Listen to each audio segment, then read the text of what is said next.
শরীর সম্পর্কে খোঁজ খবর নিলাম। অনেকে অনেক প্রশ্ন করলো।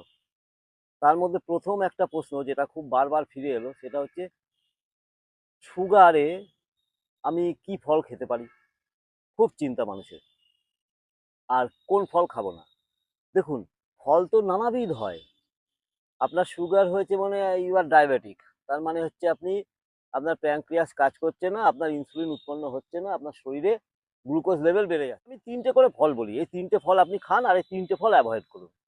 ৩টে ফল কি খাবেন? প্রথম খাবেন পেয়ারা, দ্বিতীয় খাবেন আপেল, আর তৃতীয় খাবেন আনারস খেতে পারেন। একেবারে খাবেন না যে ৩টে ফল, সেই ৩টে ফলের মধ্যে হচ্ছে প্রথমেই আসবে কলা, দ্বিতীয় আসবে আম আর কাঁঠাল গ্রীষ্মকালে। তাছাড়া তো অনেক ফল আছে। আঙুর খেতে পারবো না? আঙুরও খাওয়া যাবে না।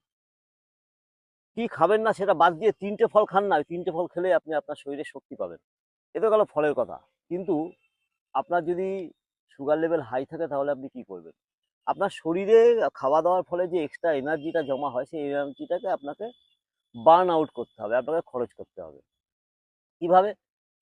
জোর পায়ে হেঁটে প্রতিদিন সকালবেলায়, বা জগিং করে বা দৌড়ে, যেভাবেই হোক। আর আর যোগে যদি আপনি আসতে চান তাহলে আমি দুটো আসন বলবো। এক হচ্ছে মন্ডুকাসন করবেন আপনি প্রতিদিন, দুই হচ্ছে অর্ধমশ্চান্দ্র আসন করবেন আপনি প্রতিদিন,